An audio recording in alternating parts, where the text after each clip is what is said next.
ধেয়ে আসছে ঘূর্ণিঝড় রেমাল। সর্বশেষ আবহাওয়ার সতর্কবার্তার তথ্যমতে সাগরের নিম্নচাপটি গভীর নিম্নচাপে পরিণত হয়েছে। এটি বর্তমানে পূর্ব মধ্য বঙ্গোপসাগর ও তৎসংলগ্ন পশ্চিম মধ্য বঙ্গোপসাগর এলাকায় অবস্থান করছে।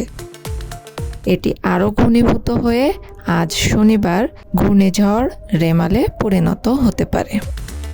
আর ঘূর্ণিঝড় রেমালের প্রভাবে 5 থেকে 10 ফুট জলোচ্ছ্বাসেরও আশঙ্কা রয়েছে। ঝড় মোকাবেলায় উপকূলবর্তী বিভিন্ন এলাকায় সচেতনতামূলক মাইকিং করছে কোস্ট গার্ডের সদস্যরা।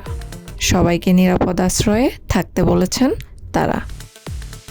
আবহাওয়াবিদ হাফিজুর রহমান জানিয়েছেন, বঙ্গোপসাগরে সৃষ্ট নিম্নচাপটি ঘূর্ণিঝড় রেমালে রূপ নেওয়ার পর বাংলাদেশের দক্ষিণ পশ্চিম অঞ্চল দিয়ে উপকূল অতিক্রমের সম্ভাবনা রয়েছে। এ অঞ্চলে মূলত খুলনা বিভাগ পড়ে। তিনি বলেন, নিম্নচাপটি গভীর নিম্নচাপে রূপ নেওয়ার পর থেকে উপকূলীয় এলাকায় বৃষ্টিপাত হতে পারে। বিশেষ করে শনিবার সন্ধ্যার পর থেকে উপকূলে হালকা বৃষ্টি হতে পারে। প্রথম দিকে মেঘলা আকাশসহ গুঁড়ি গুঁড়ি বৃষ্টিপাত হতে পারে।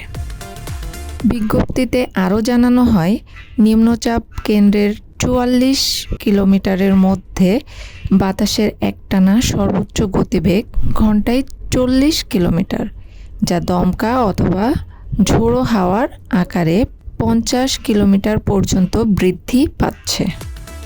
পাশাপাশি নিম্নচাপ কেন্দ্রের নিকটবর্তী এলাকায় সাগর মাঝামাঝি ধরনের উত্তাল রয়েছে।